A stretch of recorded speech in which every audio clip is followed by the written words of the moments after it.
Perkenalkan kami dari kelompok 7. Saya Bayu Prawira. Saya Nilai Tadi. Saya Elisa Putri.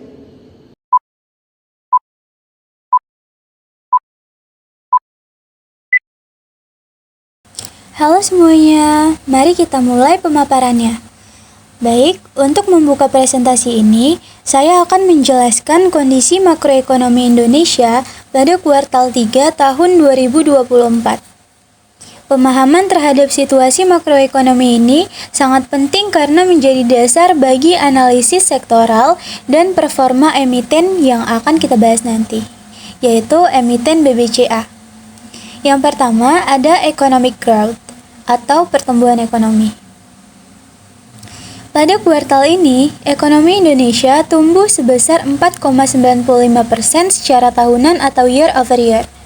Meskipun angka ini sedikit lebih tinggi dari periode yang sama tahun lalu, yaitu 4,94% year over year, pertumbuhannya masih melambat dibandingkan kuartal sebelumnya yang mencapai 5,05%. Penyumbang utama pertumbuhan ini adalah investasi, yang tumbuh 5,15% year over year. Investasi ini banyak diarahkan pada proyek infrastruktur besar, seperti pembangunan Ibu Kota Nusantara atau IKN. Yang kedua ada headline inflation atau inflasi utama. Tingkat inflasi di Indonesia pada kuartal ini tercatat 1,55% secara tahunan atau year over year. Angka ini cukup rendah dan berada di bawah target Bank Indonesia, yaitu 2,5%. Hal ini menunjukkan bahwa tekanan inflasi di Indonesia itu lebih terkendali dibandingkan negara-negara lain di kawasan Asia Tenggara. Stabilitas inflasi ini didukung oleh langkah pemerintah dalam menjaga bahan pokok serta kebijakan Bank Indonesia yang fokus pada stabilitas makroekonomi. Yang ketiga ada currency exchange atau nilai tukar rupiah. Nilai tukar rupiah terhadap dolar Amerika Serikat berada di posisi 15.875 per US dollar, melemah minus 2,63% sejak awal tahun. Pelemahan ini disebabkan oleh dua hal utama. Pertama, penguatan dolar Amerika Serikat akibat kenaikan suku bunga The Fed, dan kedua, tingginya permintaan dolar untuk kebutuhan impor. Namun, pemerintah dan Bank Indonesia terus melakukan intervensi pasar untuk menjaga stabilitas nilai tukar, sehingga dampaknya dapat diminimalkan. Yang keempat adalah BI rate atau suku bunga acuan. Bank Indonesia menetapkan suku bunga acuan di level 6,00% pada akhir kuartal ini. Kebijakan ini merupakan bagian dari strategi Bank Indonesia untuk menjaga stabilitas nilai tukar sekaligus mendorong pertumbuhan ekonomi. Pada tahun 2024, BI menaikkan suku bunga satu kali sebesar 25 basis poin di awal tahun. Kemudian mempertahankan di 6,25% hingga akhirnya menurun ke 6,00% pada bulan Desember. Penurunan ini bertujuan untuk memberikan stimulus tambahan bagi perekonomian. Yang kelima ada trade surplus atau neraca perdagangan. Surplus perdagangan Indonesia tercatat sebesar 24,43 miliar US dollar selama periode Januari hingga Oktober 2024. Meski lebih rendah dibandingkan periode yang sama tahun lalu, surplus ini tetap menjadi faktor penting dalam menjaga stabilitas makroekonomi. Surplus perdagangan ini didukung oleh ekspor komoditas unggulan seperti batu bara dan minyak kelapa sawit, meskipun harga beberapa komoditas sangat mengalami penurunan. Yang keenam ada foreign reserve atau cadangan devisa.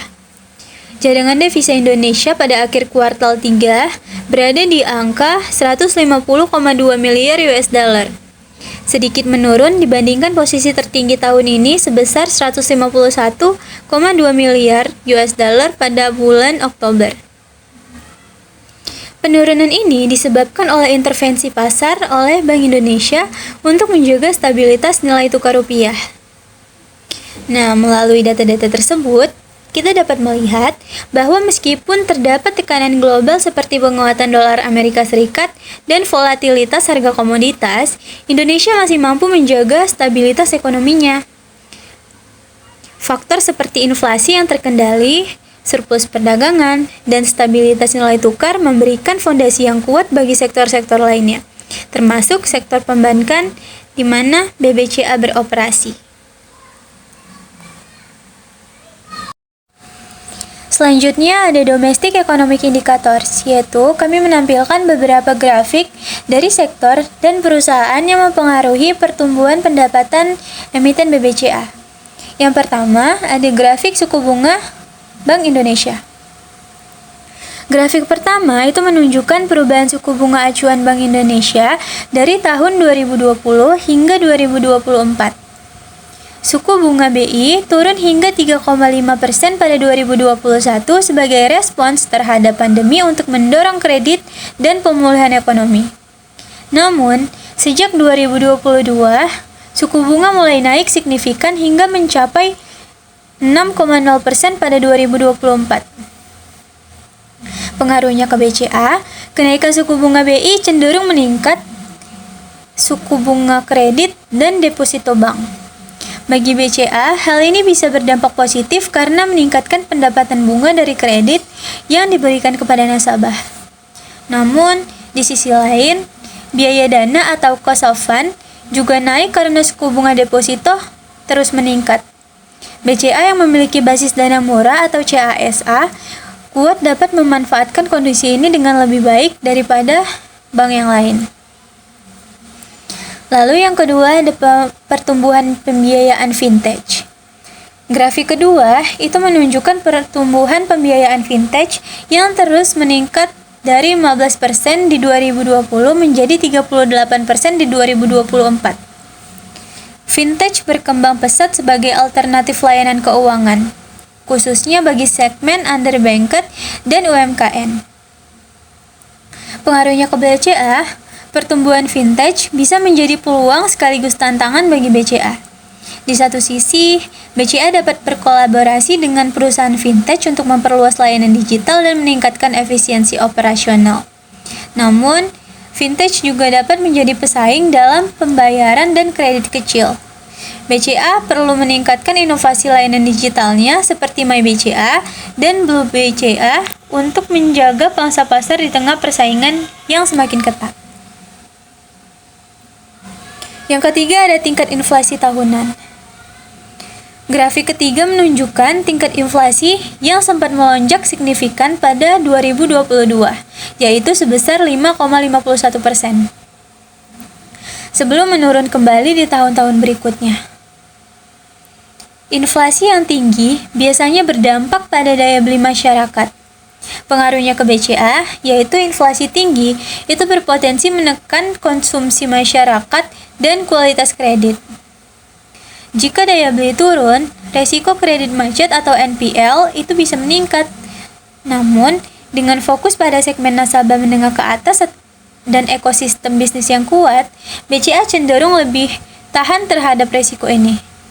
Selain itu, peningkatan inflasi juga bisa mendorong peningkatan transaksi perbankan seperti pembayaran dan kredit konsumtif. Yang keempat ada pertumbuhan ekonomi atau PDB. Grafik terakhir ini menunjukkan tren pemulihan ekonomi pasca pandemi dari minus 2,07% pada 2020 menjadi stabil di kisaran 5,1% pada 2023 dan 2024. Pertumbuhan ekonomi yang positif itu menunjukkan perbaikan aktivitas bisnis dan konsumsi.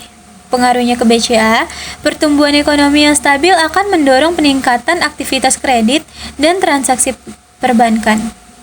BCA sebagai salah satu bank terbesar di Indonesia diuntungkan dengan meningkatkan permintaan kredit bunga dan fee-based income dari layanan transaksi.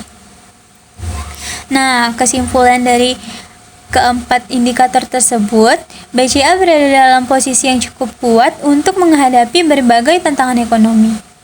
Dengan basis nasabah yang solid, fokus pada dana murah atau CASA, dan inovasi di layanan digital, BCA dapat mengoptimalkan peluang di tengah perubahan suku bunga, perkembangan fintech, inflasi, dan pertumbuhan ekonomi. Kedepannya, adaptasi BCA terhadap tren digitalisasi dan strategi manajemen risiko akan menjadi kunci dalam menjaga pertumbuhan dan profitabilitasnya. Selanjutnya, pertumbuhan ekonomi. Pada kuartal ketiga 2024, ekonomi Indonesia tumbuh sebesar 4,95% secara tahunan atau year over year. Sedikit melambat dibandingkan kuartal sebelumnya yang mencapai 5,05% year over year. Pertumbuhan ini didukung oleh investasi yang meningkat 5,15% year over year, terutama di sektor infrastruktur dan proyek ibu kota baru.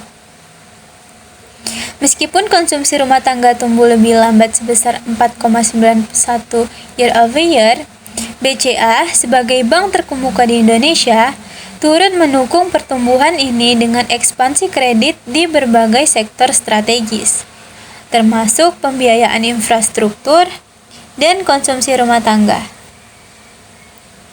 Inflasi dan kebijakan moneter. Tingkat inflasi di Indonesia pada 2024 diperkirakan stabil di kisaran 3-4%. Bank Indonesia mempertahankan suku bunga acuan di level yang mendukung pemulihan ekonomi. Kebijakan moneter yang akomodatif ini diimbangi oleh BCA melalui pemberian suku bunga kompetitif pada kredit konsumen dan bisnis, serta inovasi layanan digital untuk meningkatkan inklusi keuangan. Kebijakan keuangan. BCA terus mendukung penguatan sektor keuangan melalui berbagai inisiatif strategis. Hingga akhir September 2024, BCA mencatatkan pertumbuhan laba bersih sebesar 12,8% year over year, didukung oleh ekspansi kredit, terutama pada sektor UMKM. Penyaluran kredit usaha rakyat atau KUR mencapai 689,6 miliar atau 85,9% dari target tahunan. Selain itu, BCA fokus pada pembiayaan berkelanjutan dengan pertumbuhan portofolio kredit hijau sebesar 8%, sejalan dengan komitmen untuk mendukung pembangunan ekonomi jangka panjang. Selanjutnya, highlighting.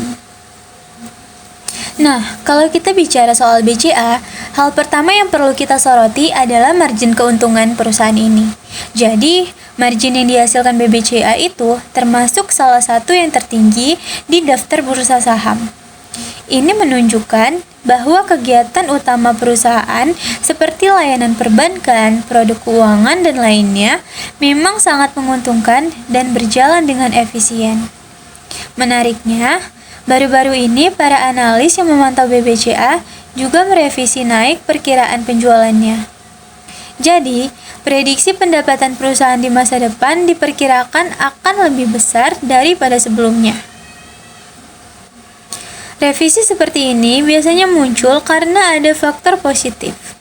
Misalnya pertumbuhan ekonomi, peningkatan jumlah nasabah, atau inovasi baru dari BBCA yang membuat analis lebih optimis. Nah, bicara soal optimisme, sebagian besar analis juga merekomendasikan untuk membeli atau menambah saham BBCA. Ini artinya mereka percaya bahwa saham perusahaan ini punya potensi yang besar untuk memberikan keuntungan di masa yang akan datang. Apalagi harga target saham BBCA yang ditetapkan oleh analis rata-rata jauh lebih tinggi daripada harga sahamnya saat ini. Kalau harga saham nanti benar-benar mencapai target itu, investor bisa menikmati apresiasi atau kenaikan nilai saham yang signifikan. Selanjutnya, BBCA juga memiliki visibilitas yang sangat baik untuk aktivitasnya di masa depan. Artinya, arah dan rencana bisnis mereka itu cukup jelas dan stabil. Para analis juga cenderung sepakat dalam memproyeksikan pendapatan perusahaan. prediksi mereka hampir sama, menunjukkan bahwa pendapatan BBCA sangat bisa diprediksi, baik untuk tahun ini maupun tahun-tahun berikutnya. Satu hal lagi yang perlu kita catat adalah penyimpanan harga target yang diberikan oleh analis relatif kecil. Saat ini menunjukkan bahwa ada konsensus atau kesepakatan kuat di antara para analis tentang bagaimana prospek dan valuasi BBCA. Jadi, secara umum, mereka semua sepakat bahwa perusahaan ini punya potensi yang sulit.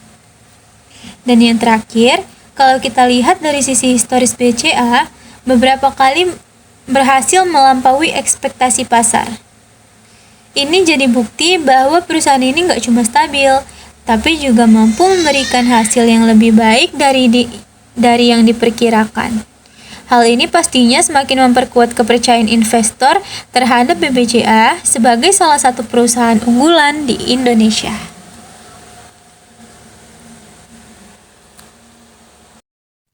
Selanjutnya ada stock price data BBCA.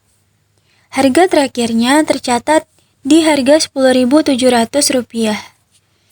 Ini adalah harga terbaru dari perdagangan saham di bursa. Kalau kita tarik mundur ke 52 minggu terakhir, harga saham BBCA sempat mencapai angka tertinggi di harga Rp10.950. Tapi di sisi lain, titik terendahnya ada di harga Rp8.600. Dari sini kita bisa lihat rentang pergerakan harga saham BBCA selama setahun terakhir. Kemudian, jumlah saham BBCA yang beredar di pasar mencapai 123,28 miliar lembar. Ini termasuk saham yang dimiliki oleh publik dan pemegang saham utama. Dengan harga saham yang ada, nilai kapitalisasi pasar BBCA sekarang berada di 1.319 triliun. Angka ini menggambarkan seberapa besar nilai perusahaan di mata pasar. Lalu ada BBCA Stock Price Performance. Kalau dilihat dari performa harian, saham BBCA naik 0,47% dalam satu hari terakhir. Tapi, untuk performa mingguan ada sedikit penurunan sebesar 0,23%. Lalu dalam sebulan terakhir, harga sahamnya turun 0,93%. Menariknya, kalau kita lihat dalam 3 bulan terakhir, saham ini berhasil tumbuh 6,20%. Jadi, meskipun ada sedikit penurunan dalam jangka pendek, tren jangka menengahnya masih positif. Apalagi kalau kita tarik dari awal tahun hingga sekarang. Kinerjanya sudah naik 13,83%. Ini menunjukkan bahwa secara keseluruhan, saham BBCA punya performa yang cukup solid sepanjang tahun ini. Lalu ada major shareholder atau pemegang saham utama. Mayoritas saham sebesar 55% dikuasai oleh Dwi Muria Investama Andalan. Ini artinya pengendali utama BBCA adalah grup tersebut. Sisanya 45% saham dimiliki oleh publik atau investor umum. Jadi hampir setengah saham perusahaan ini tersedia di pasar dan bisa dimiliki oleh siapa saja.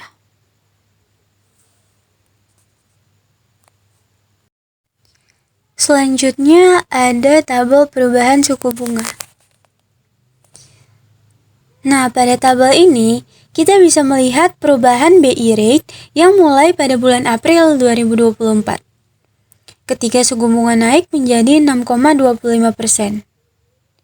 Kenaikan ini memberikan dampak langsung pada pendapatan BCA, terutama dari sisi pendapatan bunga bersih. Dengan kenaikan suku bunga tersebut, BCA dapat menyesuaikan suku bunga pinjaman sehingga pendapatan naik dari kredit, khususnya pada segmen korporasi dan konsumer ikut meningkat.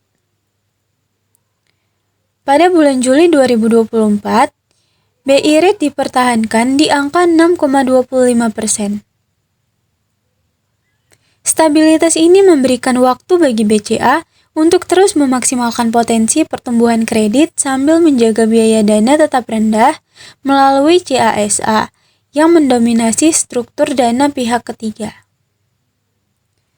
Kemudian pada Desember 2024, BI menurunkan suku bunga menjadi 6,00%. Penurunan ini memberikan peluang bagi BCA untuk meningkatkan pertumbuhan kredit secara lebih agresif.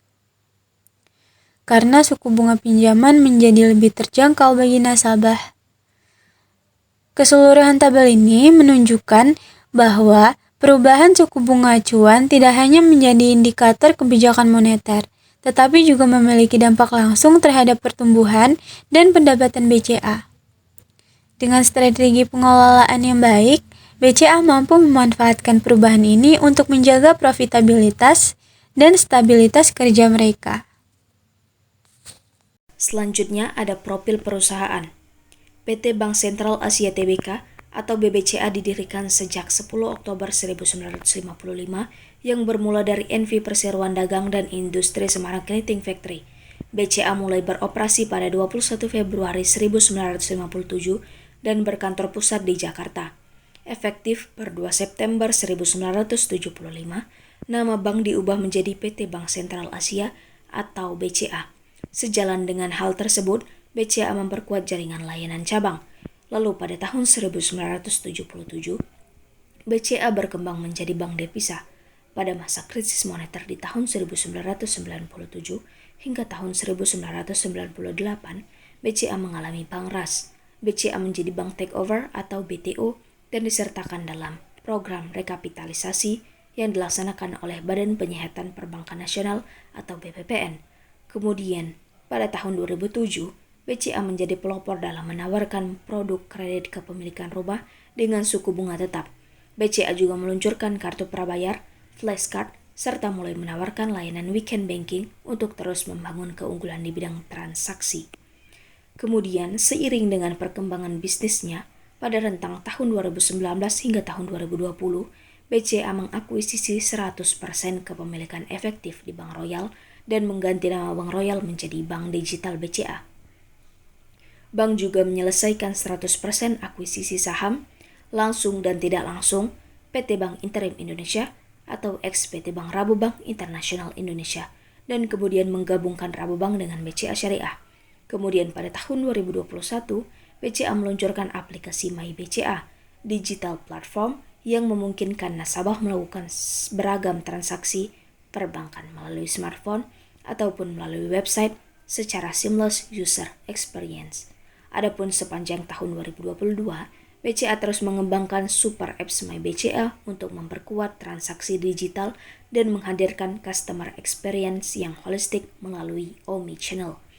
BCA telah meningkatkan keamanan kepada My BCA melalui fitur biometrics, menambahkan fitur instant top-up KPR, dan mengintegrasikan aplikasi Welma ke My BCA.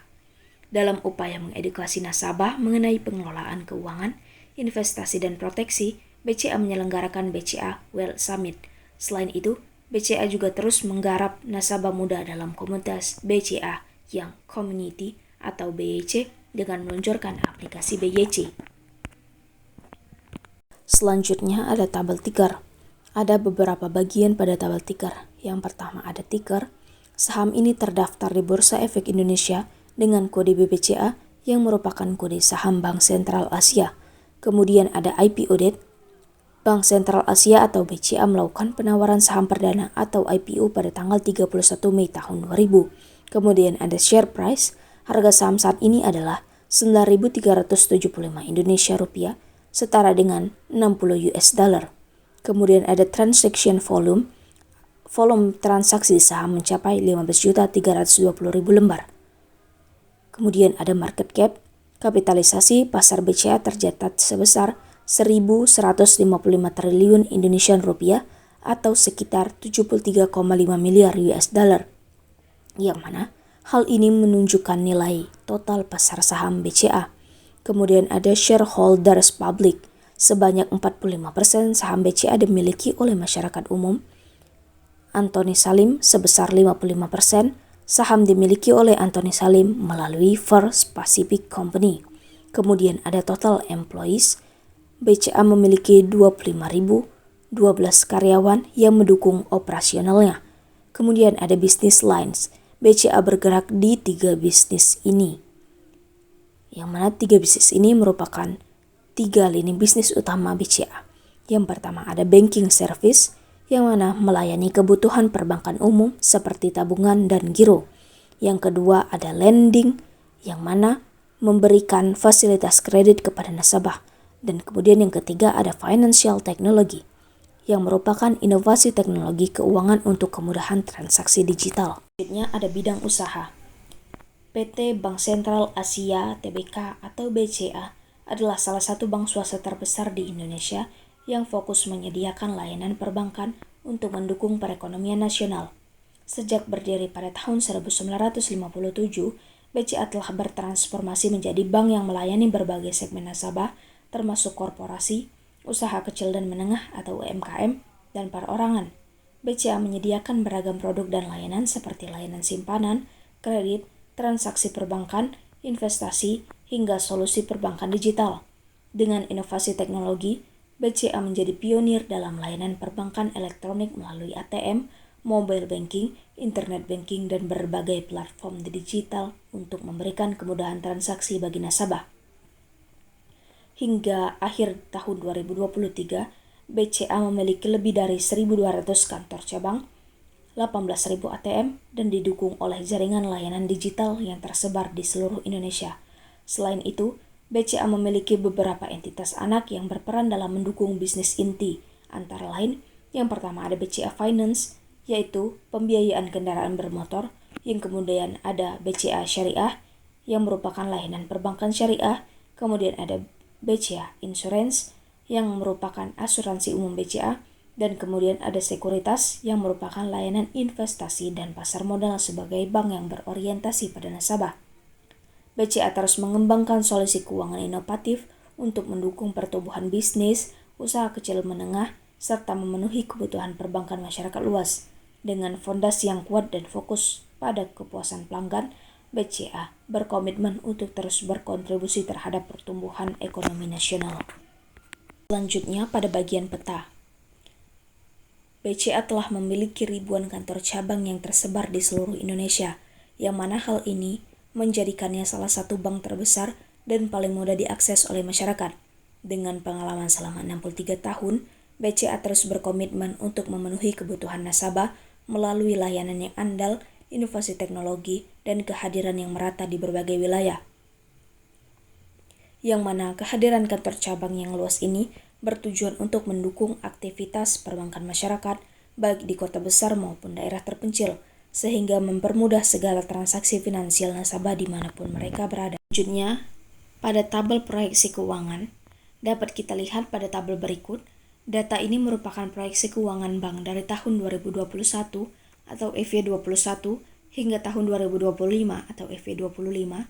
Secara garis besar, pendapatan bunga atau interest income terus mengalami peningkatan dari 65.627 miliar rupiah pada FY21 menjadi proyeksi 102.713 miliar rupiah pada FY25. Yang mana hal ini menunjukkan pertumbuhan bisnis yang konsisten. Net interest income-nya juga mengalami kenaikan stabil setiap tahunnya, yang mana mencerminkan efisiensi dalam pengelolaan beban bunga. Selanjutnya dari sisi profitabilitas, dapat kita lihat laba bersih atau net profit-nya tumbuh dari 31.423 miliar rupiah di FY21 menjadi proyeksi 62.167 miliar rupiah di FY25. Pertumbuhan ini didukung oleh peningkatan pendapatan sebelum pajak atau income before tax dan pengelolaan beban operasional atau OPEX yang efisien.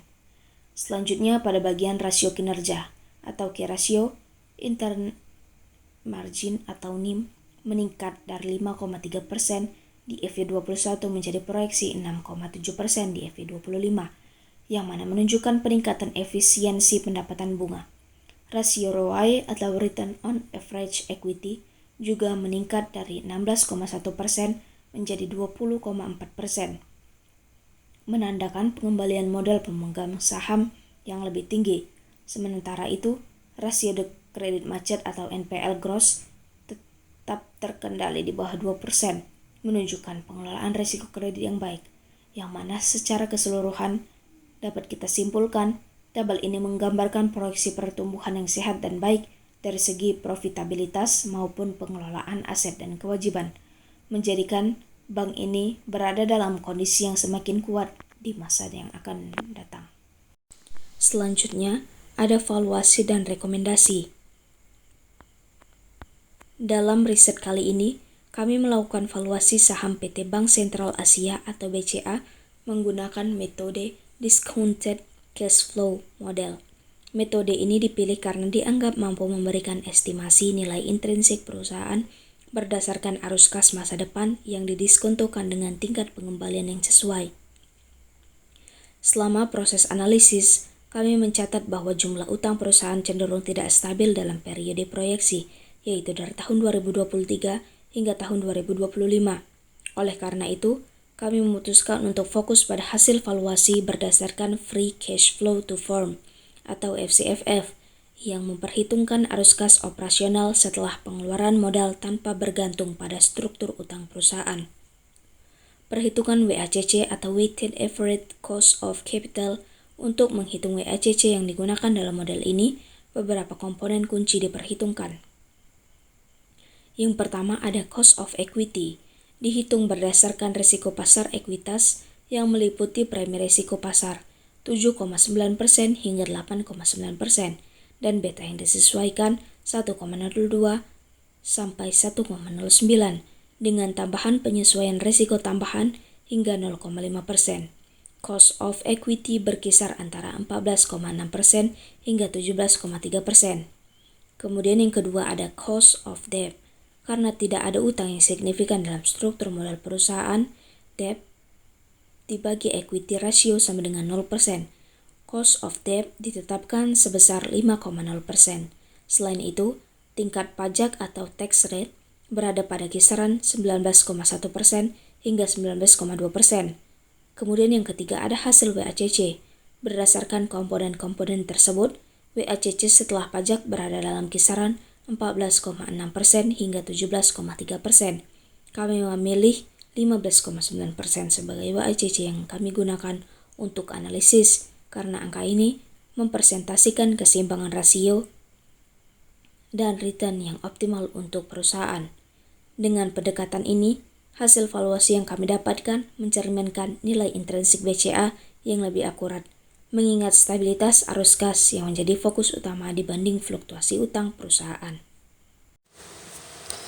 Lalu selanjutnya ada analisis SWOT, yaitu strength, weakness, opportunities, and threats. Yang pertama, strength atau kekuatan. Nah, brand yang kuat dan dikenal luas di Indonesia. Nah, BCA dikenal sebagai salah satu bank terkemuka di Indonesia dengan reputasi yang sangat baik. Contohnya, banyak masyarakat yang lebih memilih BCA karena merasa yakin dengan keamanannya. Misalnya untuk layanan mobile banking seperti BCA Mobile yang dikenal cepat dan andal. Lalu, basis nasabah yang besar dan beragam. BCA memiliki berbagai jenis nasabah, mulai dari perorangan hingga perusahaan besar. Sebagai contoh, perusahaan besar seperti PT Astra International menggunakan layanan perbankan BCA untuk mengelola transaksi mereka. Lalu jaringan kantor dan ATM yang luas. Dengan ribuan ATM dan kantor cabang yang tersebar di seluruh Indonesia, nasabah BCA mudah mengakses layanan bahkan di daerah-daerah terpencil. Lalu layanan perbankan digital yang inovatif. BCA terus mengembangkan layanan digital seperti fitur QRIS di BCA Mobile yang mempermudah nasabah melakukan pembayaran di berbagai merchant hanya dengan scan QR code. Lalu manajemen berpengalaman dan profesional. Kepemimpinan yang kuat dan pengalaman manajemen BCA menjadikan perusahaan mampu bersaing di pasar perbankan yang kompetitif. Salah satu buktinya adalah BCA tetap menjadi bank dengan kinerja terbaik meskipun di tengah pandemi COVID-19 pada masa lampau. Lalu ada weakness atau kelemahan, yaitu ada beberapa. Yang pertama, struktur biaya yang tinggi. Operasional BCA memerlukan biaya besar karena mereka masih mengandalkan kantor cabang fisik yang cukup banyak. Contohnya, biaya perawatan ATM dan infrastruktur fisik lainnya yang tidak sedikit. Lalu ada fokus pada segmen nasabah korporasi yang rentan terhadap risiko. Meski BCA kuat di segmen korporasi, jika ekonomi melemah, perusahaan besar yang menjadi nasabah utama mereka bisa terdampak. Sebagai contoh, saat pandemi di masa lampau, banyak perusahaan besar yang mengurangi aktivitas transaksi yang berdampak pada pendapatan BCA. Lalu ada ketergantungan pada produk dan layanan tradisional. Meski BCA sudah berinovasi, mereka masih memiliki beberapa layanan tradisional yang kurang relevan dengan kebutuhan generasi muda, seperti buku tabungan fisik yang mulai jarang digunakan oleh nasabah milenial. Lalu selanjutnya ada opportunities, yaitu peluang, yaitu ada pertumbuhan ekonomi Indonesia yang positif. Dengan pertumbuhan ekonomi yang terus meningkat, sektor usaha kecil dan menengah atau UKM yang menjadi salah satu fokus BCA juga ikut berkembang. Contohnya, BCA dapat menawarkan kredit usaha ringan untuk membantu UMKM berkembang. Lalu ada peningkatan penetrasi internet dan smartphone. Dengan semakin banyak masyarakat menggunakan smartphone, BCA dapat mengembangkan fitur seperti BCA Mobile dan My BCA, sehingga nasabah lebih mudah mengakses layanan tanpa perlu datang ke kantor cabang. Perubahan perilaku konsumen menuju digital. Nah, masyarakat kini lebih memilih layanan digital untuk kecepatan dan kenyamanan. Contohnya, nasabah dapat membuka rekening baru melalui aplikasi BCA tanpa perlu datang ke kantor fisik. Lalu, kemunculan teknologi baru seperti artificial intelligence dan blockchain. BCA dapat memanfaatkan teknologi ini untuk meningkatkan keamanan transaksi dan memberikan layanan personalisasi seperti chatbot berbasis AI untuk melayani nasabah 24/7. Lalu ada threats atau ancaman, yaitu beberapanya diantara lain adalah persaingan yang ketat dari bank-bank lain. Bank digital seperti Jenius dan Bank Neo menawarkan suku bunga tabungan yang lebih tinggi untuk menarik nasabah. Hal ini membuat BCA harus terus berinovasi agar tidak kehilangan pangsa pasar. Lalu ancaman masuk pemain baru seperti bank digital. Bank digital dengan biaya operasional rendah bisa menawarkan layanan dengan biaya yang lebih murah. Contohnya aplikasi seperti SeaBank yang menawarkan fitur bebas biaya admin untuk transfer yang menjadi daya tarik bagi nasabah muda. Lalu kekuatan tawar dari nasabah korporasi yang tinggi. Nasabah seperti perusahaan multinasional sering meminta layanan khusus dengan biaya yang lebih rendah, yang dapat menekan margin keuntungan BCA. Lalu ancaman produk dan layanan pengganti. Vintage seperti GoPay atau OVO kini menjadi alternatif untuk pembayaran dan transfer uang. Jika BCA tidak mengikuti tren ini, maka mereka bisa kehilangan sebagian nasabah.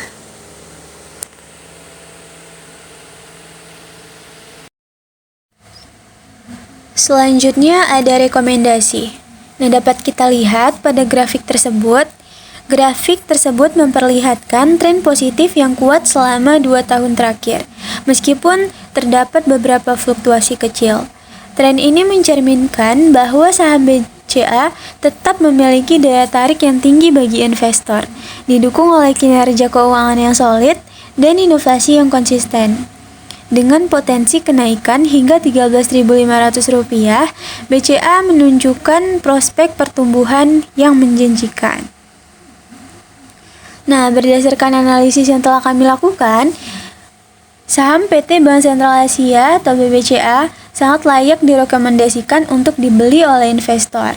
Hal ini didukung oleh kinerja keuangan yang konsisten, pertumbuhan laba yang stabil, serta posisi pasar yang kuat bagi salah satu bank terbesar di Indonesia. Selain itu, prospek pertumbuhan sektor perbankan didorong oleh digitalisasi layanan keuangan dan meningkatkan kebutuhan masyarakat akan akses perbankan, yang mana itu semakin memperkuat potensi saham BBCA.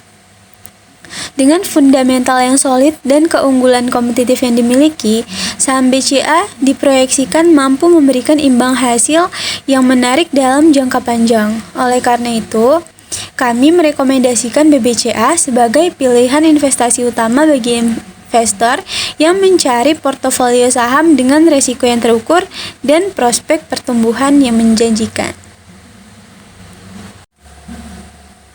Baiklah, sebelum kami akhiri, perlu kami sampaikan bahwa laporan ini menggunakan data dan analisis dari berbagai sumber terpercaya yang telah disesuaikan untuk mendukung tujuan penelitian.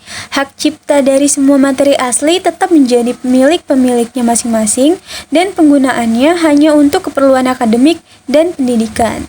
Semua interpretasi, analisis, dan kesimpulan yang disajikan dalam laporan ini sepenuhnya merupakan tanggung jawab penulis. Jika ada ketidaksesuaian atau keberatan terkait konten, penulis menerima masukan untuk klarifikasi atau revisi. Baiklah, demikian pemaparan riset report kami terkait emiten BBCA. Kami berharap laporan ini dapat memberikan wawasan dan menjadi pertimbangan yang bermanfaat bagi para investor dalam mengambil keputusan investasi yang tepat. Sekian video pemaparan dari kami ucapkan terima kasih. Sampai jumpa di video selanjutnya.